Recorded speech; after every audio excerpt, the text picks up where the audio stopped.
Welcome to your Weekly Catalyst, our 5-minute weekly bonus episode. Our popular full-length feature episode goes live first thing every Wednesday. If you're new to the podcast, welcome. We're so grateful to have you join us.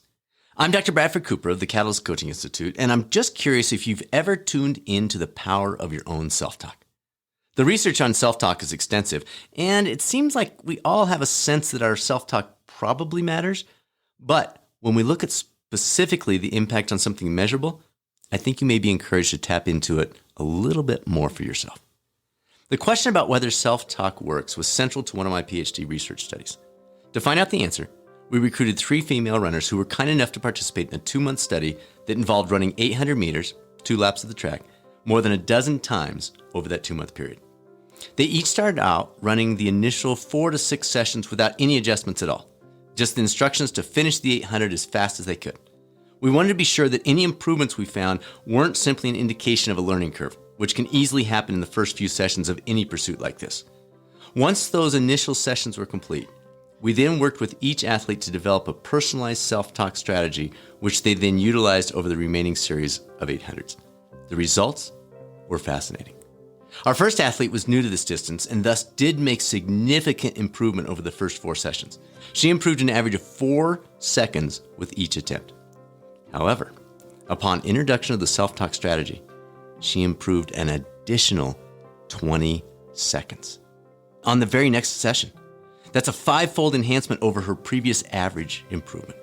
And this was not a one-off random occurrence, as she continued to make improvements as we tweaked the specifics of her personalized self-talk strategy over the ensuing weeks.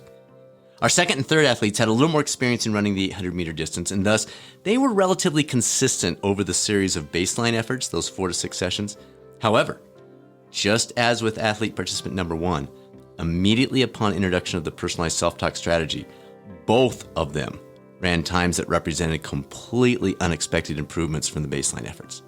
In the end, this trio of athletes demonstrated performance improvements of 9% when utilizing the self-talk strategies. 9%. To provide context to this, caffeine is recognized as the world's most consistent legal performance-enhancing drug, and it provides an average of 2.4% improvement. Folks, you're hearing this, right? The self-talk strategy produced improvements that were more than 3 times the amount of caffeine. Are you getting the picture of what this could mean for your own performance in areas that might be important to you?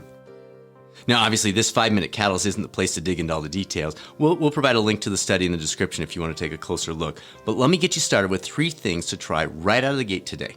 Number 1, tune into your current self-talk approach. Before we customize the self-talk strategy for each of the athletes in this study, we examine their current self-talk as a baseline. Are you maybe leaning on negative self-talk? Maybe you're leaving out self-talk completely. Start by tuning into your current patterns as a first step in the right direction. Number 2, try out something simple out of the gate. Something like, "You got this," the next time you could use a boost. Separate study from ours demonstrated the outsider language of "you've got this" versus the first person "I've got this" was more effective in terms of outcomes. And then number 3, set up cues to incorporate self-talk into the key moments of your day. Then reflect on the results and what you may want to change the next time around. Self-talk has been shown repeatedly to be a powerful performance enhancer across a range of pursuits. If you're satisfied with the status quo and just going through the motions and achieving the same results over and over, then there's no reason to integrate self-talk into your life. But then again, you wouldn't be listening to this podcast if you were satisfied with the status quo. Thank you for joining us for this week's 5-minute Catalyst. I do have a quick favor to ask of those who have been with us for a while. For the past 6 months, I've been investing about 15 to 20 hours a week into creating a library of 75 free video resources for coaches and others who want to improve their health, wellness, and performance over at youtube.com/coaching channel. Before I continue to invest that level of time and energy, I want to make sure it's a resource that's valuable to you. Would you mind popping over there today, take a look at a couple of the videos, most of them are 3 to 7 minutes long, and then maybe subscribing to the channel if you like what you see. Everything there is free, so we're not looking for you to buy anything. Just let us know if this is a resource you see as valuable. If we see a jump in the subscription, we'll know that it matters enough to continue. Thanks, everyone. This week's feature episode is an interview with Kathy Robinson, who shares her fascinating journey from a high-level corporate executive to starting her own health and wellness coaching business.